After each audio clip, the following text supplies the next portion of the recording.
நம் ஆண்டவருடைய உயிர்த்தெழுதலை குறித்து நாம் சிந்திக்க போகிறோம். இயேசு கிறிஸ்து உயிர்த்தெழுந்தார். அவருடைய கல்லறை திறந்த வண்ணமாகவே இருக்கிறது. இதையெல்லாம் வேதாகமம் சொல்லுகிற செய்திகள், உண்மைகள். ஆனால் இந்த உண்மைகள் எல்லாம் என்னுடைய வாழ்க்கையை எந்த விதத்திலே பாதித்தது, அல்லது இந்த உண்மைகளின் அடிப்படையிலே நான் பயனடைந்தவனாய் என் வாழ்வை வாழ்வது எப்படி, அதை குறித்து இன்னைக்கு சிந்திக்க போகிறோம். மறுபடியும் சொல்லுகிறேன், இயேசு கிறிஸ்து உயிர்த்தெழுந்தார் அப்படிங்கிறது ஒரு செய்தி, சுவிசேஷத்தின் அம்சம். அது ஒரு கிறிஸ்தவனுடைய வாழ்விலே என்ன மாற்றத்தை உண்டு பண்ணினது, அல்லது எந்த அடிப்படையிலே அவன் கிறிஸ்தவ விசுவாசத்தை, இயேசு கிறிஸ்துவின் உயிர்த்தெழுதலை விசுவாசித்து அவன் வாழ வேண்டியது என்ன, அதை குறித்து நம்ம சிந்திக்க போகிறோம். 1 கொரிந்தியரின் புஸ்தகம் 15வது அதிகாரம் 32ல் பவுல் இந்த உயிர்த்தெழுதலை குறித்து பேசிக்கொண்டு வரும் பொழுதே, உயிர்த்தெழுதல் என்று சொன்னால் என்ன, உயிர்த்தெழுதலிலே அது என்னென்னலாம் நடக்கும் அப்படின்னு பேசும் பொழுதே சுவிசேஷத்திலிருந்து ஆரம்பிக்கிறார். 32வது வசனத்திலே, நான் எபேசுவிலே துஷ்ட மிருகங்களுடனே, அதாவது பொல்லாத மனிதர்களுடனே போராடினேன் என்று மனுஷர் வழக்கமாய் சொல்லுகிறேன். அப்படி போராடினதினாலே எனக்கு பிரயோஜனம் என்ன? மரித்தோர் உயிர்த்தெழாவிட்டால் புசிப்போம், குடிப்போம், நாளைக்கு சாவோம் என்று சொல்லலாமே.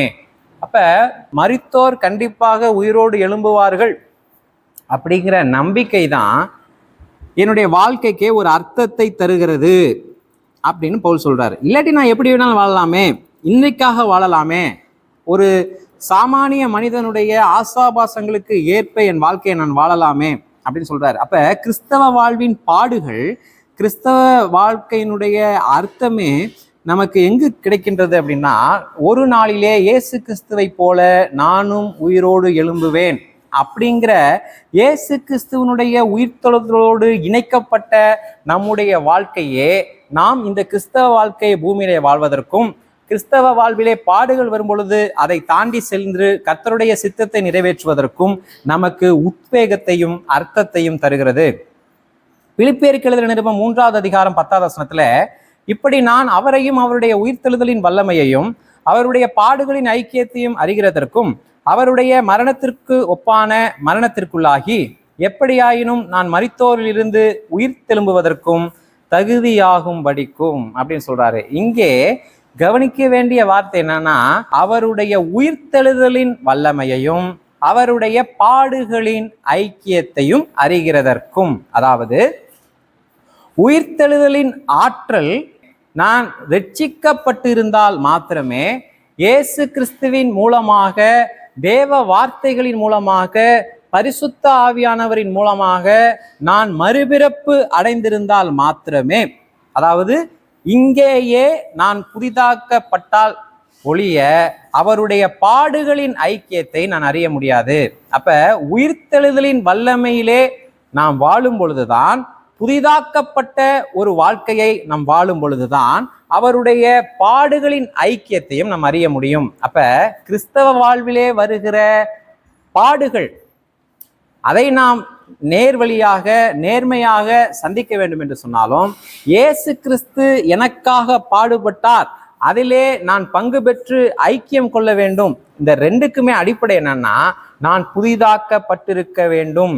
அவருடைய உயிர்த்தெழுதலின் வல்லமையே எனக்குள் முதலாவதாக செயல்பட்டால் ஒழிய நான் அவருடைய பாடுகளின் ஐக்கியத்தை அறிய முடியாது. பவுலுடைய இலக்கு என்ன?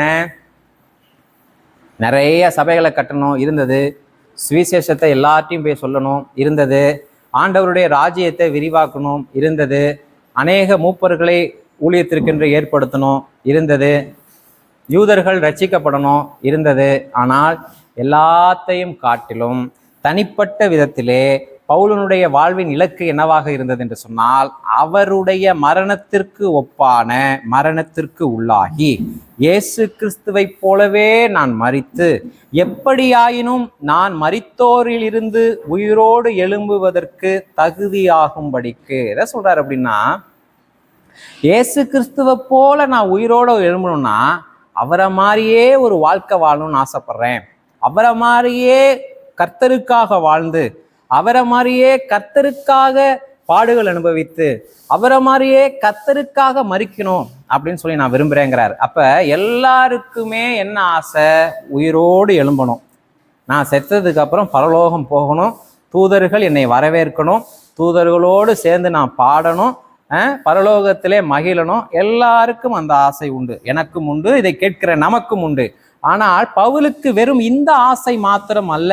இன்றைக்கு அநேக கிறிஸ்தவர்கள் சொல்றது போல பரலோகம் போறது மட்டும் பவுலுடைய ஆசை அல்ல.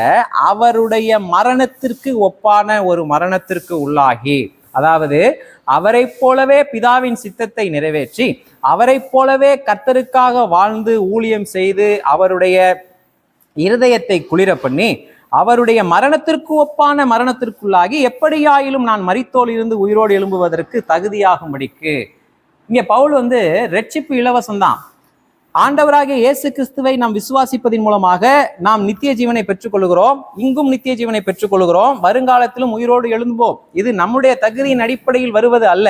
ஆனால் ஒரு உயிர்த்தெழுதலை அனுபவிக்க போகிற நாம், புதிய ஒரு வாழ்க்கையை அனுபவிக்க போகிற நாம், இயேசுக்குள் இருக்கிற ஜீவனை பகிர்ந்து கொள்ள போகிற நாம், இங்கு அவரை போல் வாழும்படி அழைக்கப்பட்டிருக்கிறோம், அல்லது அவரை போல் வாழ்ந்து மரிக்கும்படி அழைக்கப்பட்டிருக்கிறோம். அப்படிங்கிறதான் பவுல் சொல்லுகிற இரண்டாவது போதனை. மூன்றாவதாக 1 பேதுருவின் புஸ்தகம் 3வது அதிகாரம் 21வது வசனத்துல, இதற்கு ஒப்பனையான ஞானஸ்தானமானது மாம்ச அழுக்கை நீக்குகிறதா இராமல் தேவனை பற்றும் நல் மனசாட்சியின் உடன்படிக்கையாயிருந்து இப்பொழுது நம்மையும் இயேசு கிறிஸ்துவனுடைய உயிர்த்தெழுதலினால் ரட்சிக்கிறது. இங்க கவனம் செலுத்த வேண்டியது என்னன்னா, இயேசு கிறிஸ்துவனுடைய உயிர்த்தெழுதலினால் ரட்சிக்கிறது. எப்போ? இப்பொழுது. இப்பொழுது நான் இயேசு கிறிஸ்துவின் உயிர்த்தெழுதலின் மூலமாக ரட்சிக்கப்பட வேண்டும். பைபிள் பாருங்க, எவ்வளவு வேத புஸ்தகத்துக்காக நாம் நன்றி உள்ளவர்களாக இருக்க வேண்டும் பாருங்க. எல்லா மார்க்கங்களும் சொல்லுவது என்ன? உயிர்த்தெழுதல் இன்னும் வரப்போகுது, செத்ததுக்கு அப்புறம் உயிரோடு எழும்புவோம், இந்த வாழ்க்கை இதோடு கூட முடிகிறதில்லை அப்படின்னு ஒரு சில மார்க்கங்களிலே அந்த நம்பிக்கை உண்டு. அவங்க என்ன நினைக்கிறாங்கன்னா, செத்ததுக்கு அப்புறம் மறுபடியும் பிறப்போம், இந்த ஜீவன் இதோடு முடிஞ்சிடாது. அந்த சில நம்பிக்கைகள் கூட சில மார்க்கங்கள்ல உண்டு. ஆனால் நாம் வைத்திருக்கிற உயிர்த்தெழுவோம் அப்படிங்கிற அந்த நம்பிக்கை முற்றிலும் வித்தியாசமானது. எப்படி? இப்பொழுது நம்மையும் கிறிஸ்துவனுடைய உயிர்த்தெழுதலினால் ரட்சிக்கிறது. கிறிஸ்துவின் உயிர்த்தெழுதல் இப்பொழுதே நம்மை ரட்சிக்கிறது. அதாவது அவருக்கென்று ஒரு வாழ்க்கை வாழும்படி, நம்முடைய ஆசாபாசங்களிலிருந்து நம்மை விடுவித்து, உலகத்தின் இச்சைகளுக்கு நம்மை விடுவித்து, நமக்கென்று வாழ்கிற ஒரு மனதை நம்மிடத்திலிருந்து எடுத்து போட்டு, கிறிஸ்துவின் உயிர்த்தெழுதல் இப்பொழுதே நம்மை தேவனுக்காக வாழும்படி நம்மை ரட்சிக்கிறது. அதான் இங்க சொல்றார்.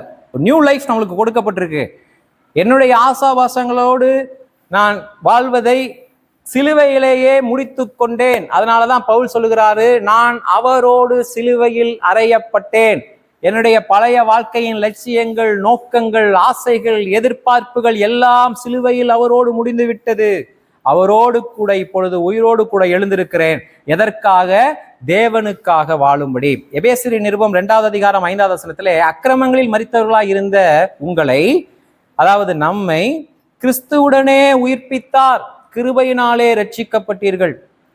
இயேசுவோடு என்னை உயிர்ப்பித்தானா அப்படின்னா என்ன அர்த்தம்னா, நம்முடைய 2 பேருடைய ஜீவனையும், கடவுளுடைய ஜீவனும் இயேசுவினுடைய ஜீவனும் ஒன்றாயிருக்கிறது போல, இயேசு கிறிஸ்துவனுடைய ஜீவனையும் என்னுடைய ஜீவனையும் நம்முடைய ஜீவனையும் அவர் ஒன்றாக்கி விட்டார். அப்படின்னா என்னன்னா, அவருடைய நோக்கங்களுக்காக நான் வாழ்ந்து, அவருடைய லட்சியங்களுக்காக நான் வாழ்ந்து, அவருடைய எதிர்பார்ப்புகளுக்காக நான் வாழ்ந்து, அவருடைய இலக்குகளுக்காக நான் வாழ்ந்து, இந்த வாழ்வை முடிந்து ஒரு நாளிலே உயிரோடு எழும்பணும். அதை தான் வாசிக்கிறோம். 19 நான் முடிக்கிறேன்.